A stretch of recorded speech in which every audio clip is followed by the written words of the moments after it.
La bonne gouvernance, un facteur clé dans le maintien de la démocratie, en plus de la liberté d'expression, était au cœur d'une séance de renforcement de capacités organisée à l'intention des députés nationaux.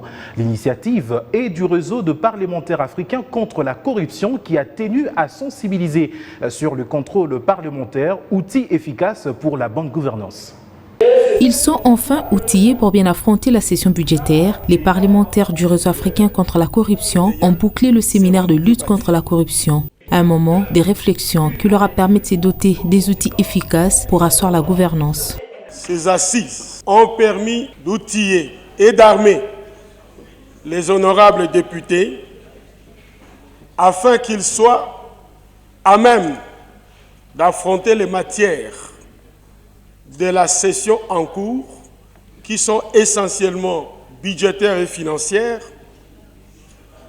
parce que dans quelques jours, les projets déposés par le gouvernement et qui concernent le projet de loi rectificative des finances, le projet de loi de réduction des comptes et le projet de loi des finances 2021 seront débattus.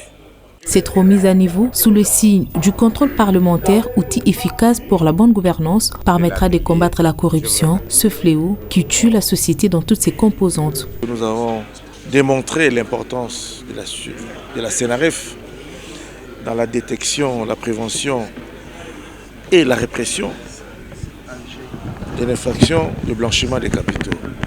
Le blanchiment des capitaux, c'est un fléau important qui bloque l'émergence de notre pays.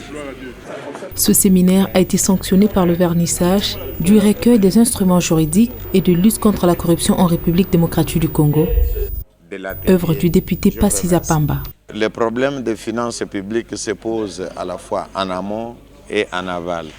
Aujourd'hui, nous avons choisi ce moment idéal avant les différents budgets et tous ces éléments requièrent des informations techniques qui puissent permettre la lecture et la compréhension. Plusieurs recommandations ont été formulées afin de garantir cette bonne gouvernance.